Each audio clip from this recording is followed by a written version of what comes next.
This episode is provided by Thomas Allgaier and Frennis, based on the most relevant LinkedIn posts about channel marketing in calendar weeks 51 to 2. Frennis is a B2B market research partner helping enterprises translate market, customer, and competitive insights into actionable strategies that drive growth and success across their channel and partner ecosystems. Welcome to the Deep Dive.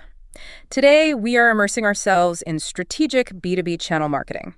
We've aggregated insights from leaders across LinkedIn, specifically during that crucial planning period of calendar weeks 51 through 2. Yeah, that time frame is so telling. It really is. It gives us a highly focused snapshot of the road ahead. And what we saw, it was this massive shift in focus. The discussions moved almost entirely away from, simple tactical execution. Day-to-day stuff. Exactly, a move toward these foundational structural changes. So if you're a leader, you really need to understand this new operating model where partner strategy, cloud marketplaces, and AI are all converging. It's not three separate initiatives anymore. Not at all. It's one connected motion. Absolutely. So our mission today is clear.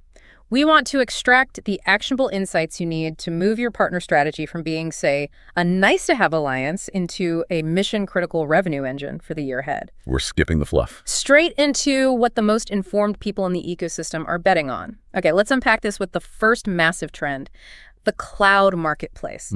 The conversation confirms it's no longer an alternative channel or some side project. It is undeniably a primary route to market. And it demands a dedicated strategic focus. What's fascinating here is just the sheer velocity and scale that Eric Hensley was highlighting. Yeah. He noted that marketplaces are really transforming co-selling into a vital revenue engine for ISVs, and he's estimating the ecosystem will hit a staggering $400 billion by 2025. $400 billion? Just in 2024, the gross merchandise value, the GMV, hit $30 billion. That's 115% year-over-year growth. This isn't a slow shift. It's a sudden, massive acceleration. That growth rate is astronomical. But doesn't that massive scale and, the complexity of the platforms, doesn't that create a noise problem? It does. How does a smaller ISV, for instance, avoid getting completely drowned out? That is the critical challenge. But the data suggests the incentive is worth fighting for. Hensley also pointed out that 62% of ISVs are reporting marketplace transactions as being net new revenue. Okay. That's a crucial validation. It is. It confirms these deals are bringing in new buyers or maybe accelerating existing deals rather than just displacing revenue that would have come through a traditional distributor anyway. Right. And when you see that CSP fees are around 3%, which is comparable to distribution costs, the whole ROI calculation starts to change. And fast. So if the opportunity is validated, then winning comes down to the basics of digital marketing. Yeah. Just applied to the platform itself. Exactly. And Hensley gave some really specific, actionable advice here. He said, treat your listing like a compelling landing page. Actively soliciting reviews, optimizing your visuals, using buyer pain point keywords, all to boost visibility. They saw visibility jumps of 30 to 50% just by applying these GTM fundamentals. It's basically an SEO game on a closed platform. And we're seeing the major cloud providers adapting their own systems to make this easier. My Lady Stambu and Juhi Saha, they noted Microsoft's announcement of resale-enabled offers, REO. Right. Add Ignite. That simplifies the whole multi-party transaction. So channel partners can resell ISV solutions at scale. No more custom private offers every single time. So it removes friction. A ton of friction. And we also saw significant innovation from the AWS side, which Tim Hanrahan and Matt Yankishin highlighted. Things like agent mode. The conversational AI search. Yes, and express private offers. Amy Belcher summed up the impact really well. She said this allows ISVs to transform from just being pure software providers into end-to-end solution companies. So they can bundle their software and their services in a single marketplace motion. Right, giving the customer a true unified solution. That packaging, that sounds like the ideal state for the buyer. But Brian Kobler pointed out where this often breaks down. Adoption stalls if the commercial motion isn't set up early enough in the sales cycle, specifically when you're dealing with finance leaders who, have no idea what a MSCC agreement is. That's a massive point. And just to clarify, MSCC agreement, that's a minimum Azure or AWS commitment. It's upfront funds a customer has already committed to the cloud provider. And you want to burn that down. Exactly. Getting your solution purchased through that agreement simplifies procurement dramatically. But if the finance team only hears about this MSCC possibility late in the quarter, they just default to what they know. A direct invoice. A direct invoice. And the marketplace opportunity dies on the vine. It's a procurement issue masquerading as a channel problem. So if we connect this dramatic marketplace growth to the broader strategic view, we see this consensus moving from measuring quantity to measuring quality. That's theme 2, and it's so crucial. Craig Booth's idea is now, I think, core doctrine. Revenue is created by active sellers, not by the overall size of the ecosystem. Right. If you have 1,000 registered partners, but only 50 are generating pipeline, the insight isn't to get 50 more partners. It's to figure out how to get the other 950 to adopt the best practices of your top 50. Otherwise, you're just multiplying cost and complexity. That's it. So the whole logo collection approach is definitively out. Paul Lyons emphasized that partner-sourced revenue is a design choice. Not a happy byproduct. Exactly. Not just some happy accident from having alliances. Yeah. He noted this is particularly relevant for PE-backed companies who often inherit these big, unstructured programs that just generate a lot of noise but zero actual leverage. And making that choice requires real executive fortitude. It does. Craig Gleason stressed that successful strategy starts with the decisions executives are willing to make to enforce internal change. It's not just about hiring a head of partnerships. If your direct sales, your marketing, your enablement teams don't fundamentally change their behavior to support the partner motion, all you have is partner theater. Culture eats strategy for breakfast. Especially in the channel. And that clarity has to extend to the tricky reality of co-opetition.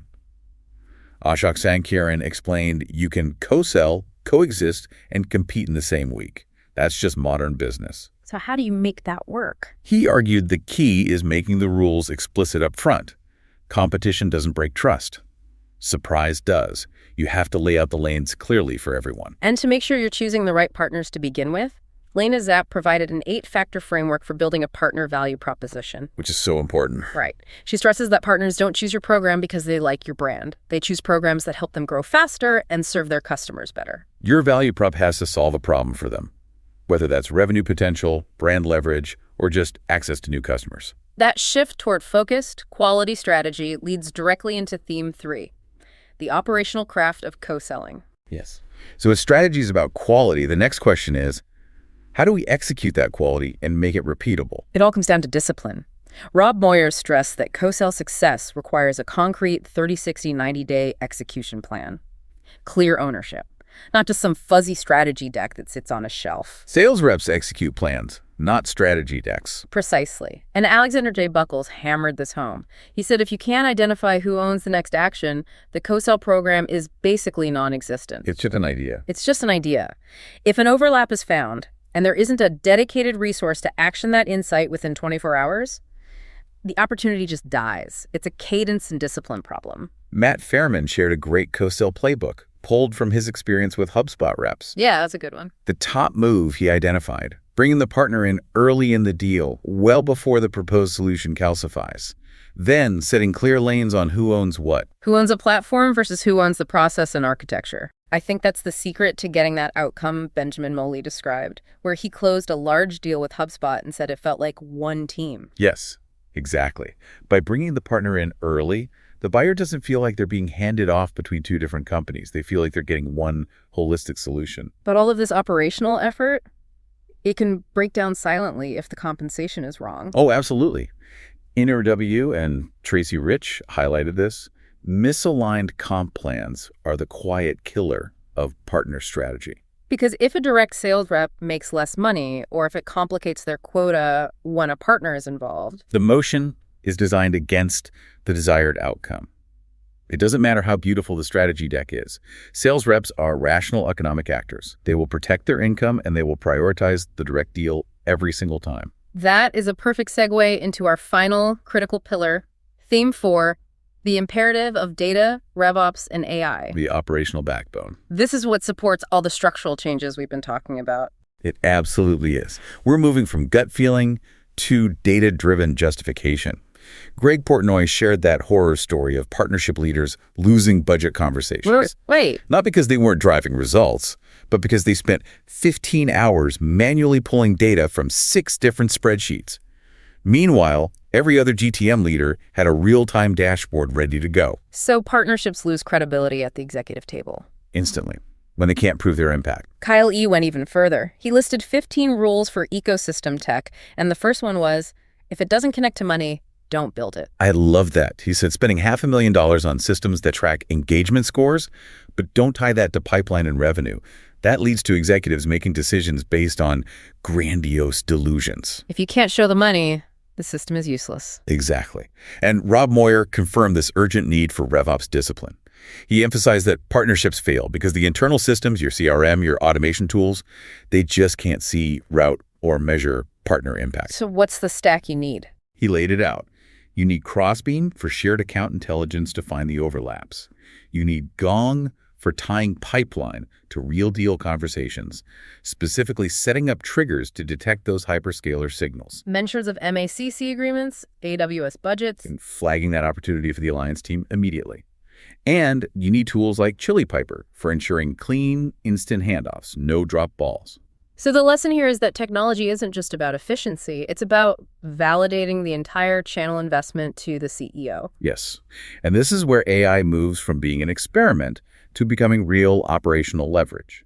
Colleen Brown shared how AI prompts are reducing a massive amount of administrative friction. So using AI to turn raw ideas into structured GTM frameworks. Or summarizing those long technical documents into a concise one-page executive brief.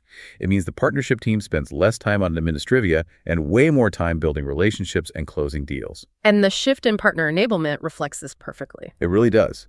Alex Richards noted that enablement is moving away from optimizing for the sheer volume of certifications, the vanity metric, to optimizing for measurable revenue behavior. Roman Kirsanov shared the playbook from Laura Rippins at Datadog.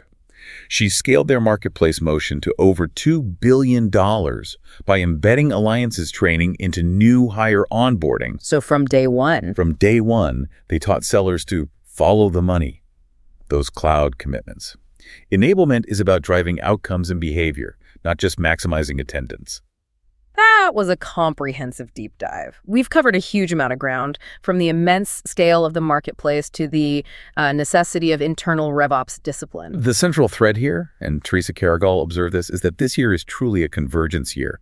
You can't manage your partner program, your marketplace strategy, and your AI tools as separate silos anymore. It has to be one connected, disciplined operating model. That's it. Ultimately, this all returns to those fundamental questions of design and measurement. Are you focusing on partner count, or are you strategically engineering the performance of your active sellers? Are you enabling certifications, or are you driving measurable revenue behavior?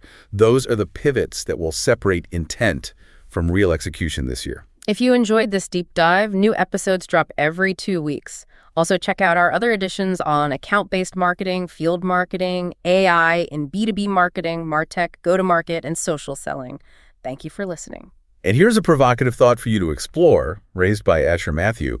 What happens when AI becomes the front door for software buying? I mean, if conversational AI can identify, vet, and recommend solutions directly, will the cloud marketplace just fade into the background as a billing engine? Or will the hyperscalers fight fiercely to maintain control of distribution through their existing platforms? Something to consider as you design your GTM motions this year. Make sure to subscribe so you don't miss our next deep dive.